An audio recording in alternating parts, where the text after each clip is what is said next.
नमस्कार, स्वागत है आप सभी का मेरे चैनल में। मैं हूँ ममता बिनौली। कैसे हैं आप सब? अभी है सुबह का समय और पहाड़ों का सुंदर दृश्य आप देख सकते हैं। आजकल बरसात का मौसम शुरू हो गया है, तो सारे जंगल, खेत, सब पूरा पहाड़ हरा भरा बहुत ही प्यारा लग रहा था। तो मैं आप लोगों के लिए वीडियो ले रही हूँ और दिखा रही हूँ कि हमारे आसपास कितना सुंदर दृश्य यहाँ से दिखता है। और सामने मैं आपको जूम करके दिखाऊंगी। ये है तहसील भनोली कूड़ाबाज। और यहाँ पर सामने एक पहाड़ी जो आप देख रहे हैं, इसको हमारे यहाँ बोलते हैं काठ बोलते हैं। तो ये जो काठ है, यहाँ पर जो कौवे, चील, रीछ, जो भी चिड़ियाएँ होती हैं, सबका घर यहीं पर है। यहाँ पर हमारे खेत हैं और यहाँ इस जगह का नाम बोलते हैं तलगाड़। तो क्योंकि यहाँ पर नदी है और कुमाऊनी में नदी को गाड़ बोला जाता है। सामने वाली पहाड़ी जिसे मैं आपको जूम करके दिखा रही हूँ, इसकी दूसरी ओर है झाकर सैम मंदिर, आपने नाम सुना होगा। और अब बढ़ते हैं आगे की ओर। जो यहाँ से लास्ट वाली पहाड़ी आप लोगों को दिख रही है, ये पहाड़ी है वृद्ध जागेश्वर की पहाड़ी। इसको हमारे यहाँ बोलते हैं बूढ़ जागेश्वर डांड, क्योंकि यहाँ पर वृद्ध जागेश्वर मंदिर है। क्योंकि कुमाऊनी में पहाड़ को डांड या धार कहा जाता है। और ये है हमारा घर। और सामने से शाम के समय आसमान का सुंदर सा दृश्य। और मैं गई हूँ थोड़ा सा आगे आप लोगों के लिए वीडियो लेने के लिए अपने गांव की। तो सीधे रोड जो आ रही है वो सीधे मेरे गांव की ओर जाती है और दूसरी रोड हमारे घर को जाती है। तो मैं दिखाती हूँ आपको आज अपना गांव, जिससे जुड़ी है मेरे बचपन की कई यादें। और यहाँ से हिमालय भी दिखता है, लेकिन अभी बादल हैं और कोहरा भी लगा हुआ है, तो साफ नहीं दिखेगा, हल्का सा दिख रहा है हिमालय। ये है मेरा मायके का गांव।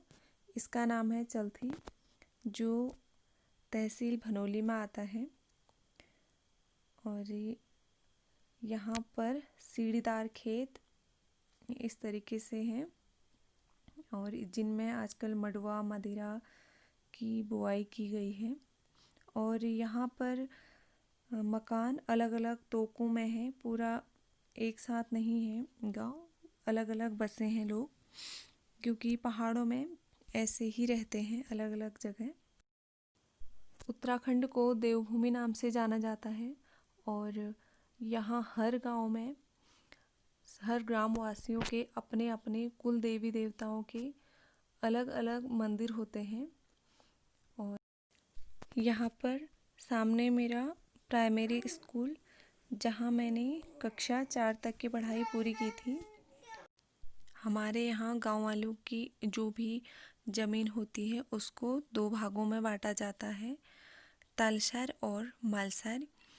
यानी जो पूरा पहाड़ होता है उसका निचला हिस्सा तलसर और ऊपर का हिस्सा मालसर नाम से जाना जाता है। यहाँ पर एक बड़ा सा पेड़ है सारी के बीच में। इस पेड़ का नाम है कीमू का पेड़।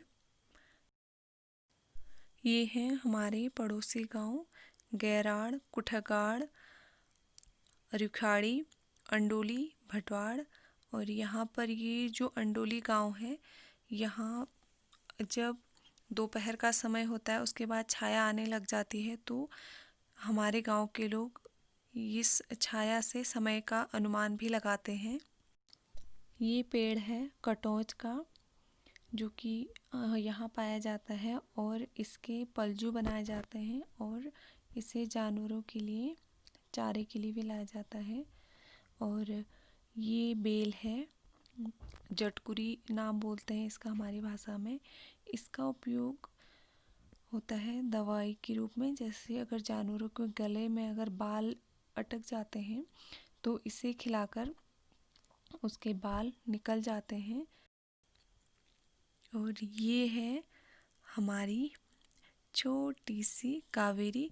अभी इसको 6 दिन हुए और इसका नाम हमारी सोमी ने कावेरी रख दिया, क्योंकि ये थोड़ा सा भूरी भूरी है, इसका नाम रखा है कावेरी। और ये है उसकी माँ जमुना, और ये है बकरी। और इनके पास में धुआं भी लगाया हुआ है, क्योंकि बरसात के मौसम में मच्छर बहुत होते हैं और जंगल है तो ज़्यादा बड़े बड़े मच्छर आने लग जाते हैं। और ये है हमारा अर्पित, जो कि कढ़ाई में खाना खा रहा है। इसे देखकर आपको भी अपना बचपन याद आ रहा होगा, क्योंकि हम भी बचपन में जब स्कूल से आते थे तो हमारे लिए हमारी ईजा लोग ऐसे ही कढ़ाई में खाना रख के जाते थे, और स्कूल से आके सीधे हम बिना कपड़े बदले ऐसे कढ़ाई लेके भीड़ी में बैठ जाते थे खाने के लिए। दिन भर स्कूल से इतनी भूख लगी रहती थी कि अंगुली से कढ़ाई भी चाट के साफ़ कर देते थे। और यहाँ पर मेरी भाभी और मैं गुड़ाई कर रहे हैं, साथ में अर्पित भी आया है, क्योंकि आजकल आषाढ़ का महीना लगा है तो गुड़ाई शुरू हो गई है। इसमें बोया है मडुआ, तो हम लोग गुड़ाई कर रहे थे। मेरी भाई की लड़की सोमी वो बना रही थी हमारी वीडियो। और ये देखिए इसने अपना हाल क्या बनाया है। इसे देखकर भी आपको अपना बचपन ज़रूर याद आएगा, क्योंकि बचपन में जब मम्मी लोग रुपाई करने जाते थे साथ में हम भी जाते थे। मम्मी लोग तो रुपाई झुक के किया करते थे, लेकिन हम लोग बैठ के रुपाई किया करते थे। और रुपाई वाले पानी में कपड़े ऐसे सनबन हो जाते थे, जो कि अभी तक याद आता है कभी कभी। और ये यहाँ पर आयुष बना रहा है मट्ठा। मट्ठा को हमारे यहाँ बोलते हैं छाबड़ोन, तो ये छा बना रहा है। हमारे यहाँ छा डोको में बनाई जाती है रोल से, क्योंकि अभी डोको जो है हमारा यानी मेरी भाभी लोगों का वो ख़राब हो गया, उसमें दरार पड़ गई है, तो इसलिए इन्होंने बाल्टी ली है। डोको होता है सानड़ की लकड़ी का, और रौली भी सानड़ की लकड़ी की या फिर चीड़ की लकड़ी की बनाई जाती है। तो इसे बनाने में बहुत ज़्यादा कसरत लगती है। और जब छा बनाई जाती है तो बीच बीच में इसको देखा भी जाता है कि छा बनी है नहीं बनी है।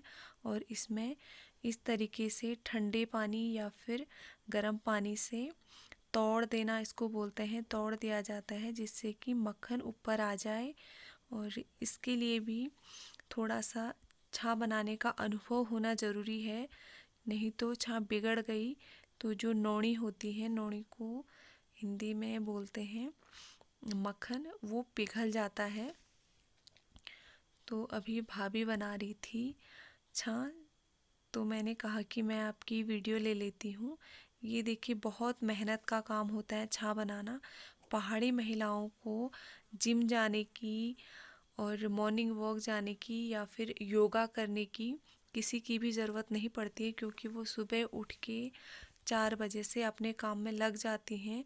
और दिन भर घास काटना, गुड़ाई करना, बाँझ काटना, पेड़ों में चढ़ना, और फिर रात को मट्ठा बनाना यानी कि छा बनाना बहुत कसरत भरा काम है। इसीलिए पहाड़ की महिलाएं स्ट्रांग होती हैं, बहुत ज़्यादा स्ट्रांग होती हैं, क्योंकि वो अपने आप को फिट रखती हैं, इतना काम करती हैं कि वो तो आप देखते हैं कि पहाड़ की महिलाएं कितना काम करती हैं। और ये बन गई है नोनी। ये है एक छोटा सा पेड़, जिसको हमारी भाषा में बोला जाता है चौन्यक बोट।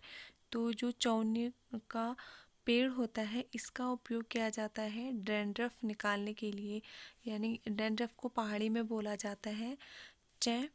तो जिसके सर में भी चय होते हैं वो ये चौनी का पेड़ उखाड़ के इसकी जड़ों को पानी में भिगोकर उस पानी से अगर बाल धोए तो चय साफ हो जाते हैं। तो ये है डैंड्रफ की दवाई। ये है माल्टा का पेड़ और इसके बगल में यहाँ पर ये है कदिया की दवाई। आप लोगों ने गांव घरों में देखा होगा कि पाँव की अंगुलियों में पनपने वाली एक बीमारी होती है जिसको कदिया बोला जाता है। ये उसकी दवाई है। इसकी पत्तियों को पीस के यदि पाँव में लगाया जाए तो पाँव ठीक हो जाते हैं। और ये है तिमिल का पेड़। और यहाँ पर आप देख रहे हैं मेहुल का पेड़। जड़ में मेहुल का पेड़ है, लेकिन अगर आप ऊपर को देखें तो ये नाशपाती का पेड़ है। ये है पहाड़ी लोगों के टैलेंट का एक नमूना इसे कह सकते हैं। और यहाँ पर भी आपको मैं किस तरीके से इसको तैयार किया जाता है, यानी कि मेहुल के पेड़ में नाशपाती का पेड़ कैसे होता है वो मैं दिखाती हूँ। ये है, इसको कहते हैं प्योन लगाना या कलम लगाना। यहाँ पर भी आप देख सकते हैं आड़ू का पेड़ है। आड़ू के पेड़ में खुमानी का प्योन लगाया है। अब इस पेड़ में यहाँ से नीचे को ये आड़ू का पेड़ रहेगा और ऊपर इसमें खुमानी लगेंगी। अब खुमानी का पेड़ बन जाएगा क्योंकि इसमें प्योन लगा दिया गया है। इस पेड़ का नाम बोला जाता है हमारे यहाँ कनेल। कनेल का पेड़ बहुत ही बड़ी कांटेदार पेड़ होता है ये, लेकिन यह पेड़ कांटेदार है पर इसकी दवाई बहुत काम आती है। इसकी जड़ों को खोदकर भैंस के लिए दवाई बनाई जाती है। अगर भैंस को बिसाई हो जाती है तो कनेल की जड़ों को कूट के उसका रस खिलाया जाता है। ये है जंगली हल्दी। ये हल्दी की तरह ही होती है और इसमें बहुत प्यारे फूल आते हैं। इसकी जो जड़ें होती हैं बिल्कुल हल्दी जैसी होती है, पर हल्दी की तरह इसमें इसकी जड़ों में कलर नहीं आता है। और ये पेड़ है काला हिसालू। और यहाँ पर ये पेड़ है हमारे घर के पास ही जमीर का पेड़। इसमें आजकल भी जमीर है। गर्मियों के मौसम में नींबू पानी बनाने के काम आता है। ये नींबू की तरह ही होता है। ये थी मेरे गांव की छोटी सी झलक। तो कैसी लगी आप लोगों को वीडियो, आप लोग कमेंट करके ज़रूर बताना।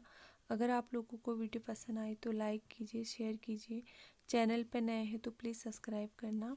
मिलूँगी मैं आपसे अगली वीडियो में। तब तक के लिए नमस्कार, जय हिंद, जय देवभूमि।